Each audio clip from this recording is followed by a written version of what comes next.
السلام علیکم، میں ہوں نمرہ سہیل، آپ دیکھ رہے ہیں الگ نیوز۔ عبدالستار ہمارے ساتھ ہیں۔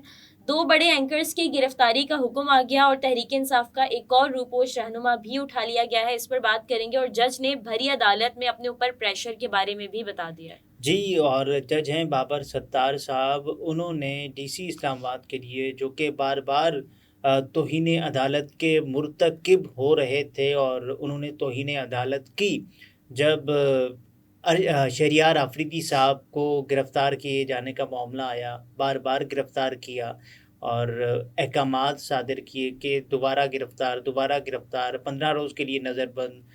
اسی طرح سے جب بھی شہریار آفریدی صاحب کی ضمانت ہوتی تھی تو باہر احکامات آ جاتے تھے ڈی سی اسلام آباد صاحب کے کہ شہریار آفریدی کو ایک اور مقدمے میں یا پھر شہریار آفریدی کے لیے نظر بندی کے احکامات آ گئے، تو یہ ہوتا تھا۔ تو جج صاحب نے آج عدالت میں یہ بتایا کہ آپ نے میری فیملی اور دوستوں کو مجھے کہنے کے لیے اپروچ کیا، آپ پر انصاف کی راہ میں رکاوٹ بننے کا الزام ہے، آپ آگ سے کھیل رہے ہیں۔ جسٹس بابر ستار نے توہین عدالت کیس میں ڈپٹی کمشنر اسلام آباد عرفان نواز میمن کی معافی کی درخواست مسترد کر دی۔ انہوں نے ایک درخواست لائی تھی کہ مجھے انہوں نے غیر مشروط معافی، انکنڈیشنل اپولوجی، تو انہوں نے کہا میں عدالت سے معافی کا طلبگار ہوں۔ عدالت نے کہا کہ آپ کی معافی قابل قبول نہیں ہے، کیونکہ آپ نے مجھے بھی میری فیملی کے ذریعے، میرے دوستوں کے ذریعے مجھ پر پریشرائز ہونے کے لیے اور مجھ پر دباؤ ڈالنے کے لیے جو آپ نے اپروچ کیا ہے، یہ صریحاً قانون کی خلاف ورزی، آپ کو ایسا نہیں کرنا چاہیے تھا۔ تو جسٹس بابر ستار نے توہین عدالت کیس میں ڈپٹی کمشنر اسلام آباد عرفان نواز میمن کی معافی کی درخواست مسترد کر دی۔ آپ آگ سے کھیل رہے ہیں، آپ اپنے کاموں کے لیے کالز پر فوکس کرتے ہوں گے، عدالت نہیں کرتی۔ اور جسٹس بابر ستار نے ڈی سی اسلام آباد کی سرزنش کر دی، اس کنڈکٹ کے ساتھ معافی مانگنے کا کوئی فائدہ نہیں، آپ کا جو قانونی دفاع ہے اس پر توجہ مرکوز رکھیں۔ جسٹس بابر ستار کی ڈی سی اسلام آباد کو ہدایت۔ عرفان نواز میمن صاحب نے بار بار پاکستان تحریک انصاف کے رہنماؤں کے لیے نظر بندی کے احکامات جاری کیے، تو عدالت سے انہوں نے کہا کہ مجھے غیر مشروط طور پر میں معافی مانگنا چاہتا ہوں عدالت سے، مجھ سے جو بھی توہین سرزد ہوئی ہے۔ تو عدالت نے کہا کہ یہ ایسے نہیں ہو سکتا، پہلے آپ اپنے کنڈکٹ سے یہ ثابت کریں کہ آپ اپنے کیے پر نادم ہیں، تو آپ پہلے وہ تو جھلکے آپ کے روپ میں ایسا نظر نہیں آ رہا، کیونکہ آپ بار بار اپروچ کر رہے ہیں میری فیملی کو اور میرے دوستوں کو، ان کے ذریعے آپ مجھے کالز کرواتے ہیں اور میں کسی بھی پریشر میں نہیں آؤں گا۔ اس کے علاوہ پاکستان تحریک انصاف کے لیے ایک اور بری خبر جو کہ پاکستان تحریک انصاف نے خود ہی دی کہ فرخ حبیب کو اٹھا لیا گیا ہے۔ پاکستان تحریک انصاف کا آفیشیل ورژن بھی اس پر آ گیا ہے کہ گوادر بلوچستان کے علاقے سے سابق وفاقی وزیر فرخ حبیب، ان کے بھائی اور دیگر 4 ساتھیوں کو پولیس یونیفارم میں ملبوس ایک شخص اور 7-8 سادہ کپڑوں میں نامعلوم افراد نے آدھی رات کے وقت بغیر کسی وارنٹ کے حراست میں لیا۔ ہم امید کرتے ہیں کہ قانون کے مطابق تمام زیر حراست افراد کو آج صبح عدالت میں پیش کیا جائے گا۔ تحریک انصاف کے وکلاء کو بھی قانونی کارروائی کے لیے الرٹ کر دیا گیا ہے۔ یہ پاکستان تحریک انصاف کا آفیشیل جو خبر انہوں نے دی کہ فرخ حبیب کو کیسے گرفتار کیا گیا ہے۔ پاکستان تحریک انصاف کی جانب سے مغربی پنجاب کے صدر اور سابق وزیر مملکت فرخ حبیب کی جبری گمشدگی کی شدید ترین الفاظ میں مذمت۔ انتخابات کی آمد سے قبل تحریک انصاف کے خلاف ریاستی جبر میں شدت، تحریک انصاف کو انتخابی دوڑ سے باہر کرنے اور الیکشن کے نام پر سیاسی ڈھونگ رچانے کی شرمناک کوشش ہے۔ بالکل، تحریک یہ انصاف سب جان بوجھ کر ایسے موقع پر کیا جا رہا ہے جب الیکشن ہونے والے ہیں، اور جان بوجھ کر جو نہیں گرفتار ہوئے اب تک، اب ان کو بھی گرفتار کیا جائے۔ دیکھیں نا، تحریک انصاف کے قائدین اور کارکنان کو جبری لاپتہ کیے جانے کے پیچھے وہی منصوبہ کار فرما ہے جس کی باز گشت نگراں وزیر اعظم کے بیانات میں گونج رہی ہے، کیونکہ نگراں وزیر اعظم صاحب نے ایک بیان دیا کاکڑ صاحب نے کہ پاکستان تحریک انصاف اگر انتخابات میں نہیں ہوتی ہے اور اس سلسلے میں کوئی احتجاج بھی ہوتا ہے تو اس سے کوئی فرق نہیں پڑے گا کہ انتخابات صاف اور شفاف نہیں ہوں گے۔ انتخابات صاف اور شفاف ہوں گے، وہ کہہ رہے ہیں کہ تحریک انصاف اگر نہیں بھی ہوتی ہے تو بھی انتخابات کے صاف اور شفاف ہونے کی وہ گواہی جبکہ دے آپ رہے ہیں۔ کسی پارٹی کو سائڈ پہ کر کے کیسے صاف اور شفاف انتخابات کہہ تو سکتے یہ ہیں؟ انتخابات پر ایک سوالیہ نشان ہے نا، کہ جیسے اور جمہوریت پر بھی ایک سوالیہ نشان۔ آپ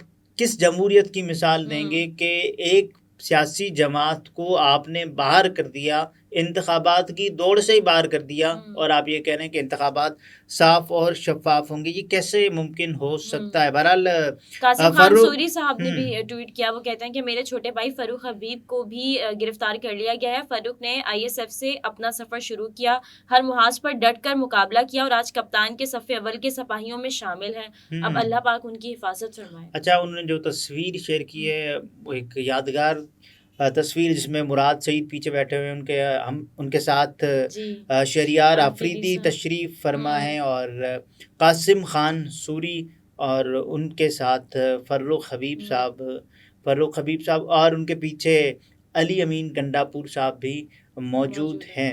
تو بہرحال فاروق حبیب کئی مہینے روپوش رہا اور اس کے بعد انہیں گرفتار کر لیا گیا۔ ایک اور خبر جو سب نے دیکھی سنی، جو کہ سب کی نظروں سے گزری، کہ 2 اینکرز کی گرفتاری کا حکم آ گیا ہے۔ وہ کس حوالے سے؟ کیونکہ انسداد دہشت گردی عدالت اسلام آباد نے 9 مئی کو دہشت گردی اور بغاوت پر اکسانے کے مقدمے میں صحافی صابر شاکر اور صحافی معید پیرزادہ کو گرفتار کر کے عدالت پیش کرنے کا حکم دے دیا۔ انسداد دہشت گردی عدالت کے جج ابو الحسنات ذوالقرنین نے سینئر صحافی عنقر پرسن صابر شاکر اور معید پیرزادہ کے دائمی وارنٹ جاری کیے۔ اس سے قبل انسداد دہشت گردی عدالت نے صابر شاکر اور معید پیرزادہ کے خلاف اشتہاری قرار دینے کی کارروائی کا آغاز کیا تھا۔ صحافی صابر شاکر اور معید پیرزادہ پر عوام کو توڑ پھوڑ کے لیے اکسانے کا مقدمہ تھانہ آبپارہ میں درج کیا گیا تھا۔ عدالت نے حکم دیا ہے کہ کہیں بھی نظر آنے پر پولیس صابر شاکر اور معید پیرزادہ کو گرفتار کر کے عدالت پیش کرے۔ معید پیرزادہ اور صابر شاکر دونوں کی زندگی پاکستان میں مقدمات کی وجہ سے ان کو یہ لگتا تھا، معید پیرزادہ تو اس کا اظہار باہر بھی کر چکے ہیں، بیرون ملک بھی کر چکے ہیں۔ انہوں نے کہا کہ مجھے سنگین خطرات لاحق ہیں پاکستان میں، تو میں ملک چھوڑ رہا ہوں، اور انہوں نے امریکہ میں بھی، کیونکہ جو ہمیشہ سچ بولنے والے کے ساتھ کیا جاتا ہے وہی بات ہے کہ ان کو ڈر ہے اس بات کا کہ ہم بھی اگر سچ بولتے ہیں ان صحافیوں کے ساتھ، ہم دیکھتے ہیں کہ کیا ہوتا ہے۔ اچھا، سچ بولنا یا پھر وہ جو بات کرتے ہیں جو کسی کو اچھی نہ لگے، اگر آپ کا اختلاف ہے سامنے والے سے تو پھر وہ بات آپ کو بری لگ رہی ہوتی ہے۔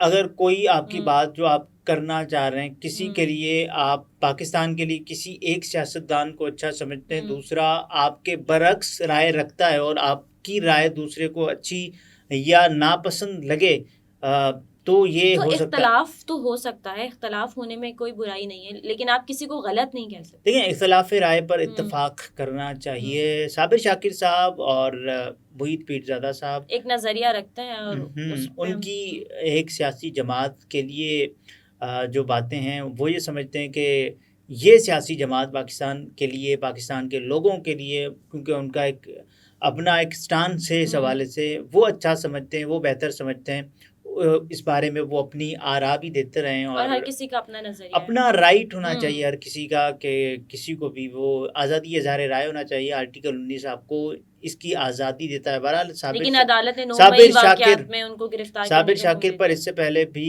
ان کے گھر پر چھاپا لگ چکا ہے، اسلام آباد میں جو ان کا گھر تھا، اور ان دنوں دونوں صابر شاکر اور معید پیرزادہ باہر ہیں، اور صابر شاکر صاحب UK ہیں اور معید پیرزادہ صاحب امریکہ ہیں، تو دونوں بیرون ملک سے اپنے اپنے ویلاگس کر رہے ہیں، اور پاکستان شاید وہ یہ سمجھتے ہیں کہ پاکستان میں ان کے لیے جو اس وقت، کیونکہ صحافت کے لیے ویسے بھی کٹھن اور مشکل ترین دور ہے اب جو چل رہا ہے، ابھی جو چل رہا ہے، کیونکہ کاکڑ سرکار کو بھی نون لیگ کی بی ٹیم قرار دیا جا رہا ہے. تو جب تک نگراں حکومت ختم نہیں ہو جاتی اور یہ تاثر زائل نہیں ہو جاتا کہ نگراں حکومت بھی نون لیگ کی ہی پشت پناہی کر رہی تھی اور کر رہی ہے، تب تک کوئی بھی صحافی پاکستان میں نہیں آ سکتا اگر جو بیرون ملک گئے ہوئے ہیں. باقی جو دوسری بات کہ پاکستان میں انتخابات کب ہوں گے، تو یہ تو کوئی صحافی نہیں بتا سکتا تب تک جب تک کہ انتخابات کی تاریخ پر عمل کرنے کے لیے کوئی جو ٹھوس جو جھلک ہے وہ نظر نہیں آتی، تب تک تو کوئی بھی اس بات کا جواب نہیں دے سکتا. صحیح. ناظرین، گفتگو آپ نے ملاحظہ فرمائی. عبدالستار ہمارے ساتھ تھے. اجازت دیجیے. اللہ حافظ.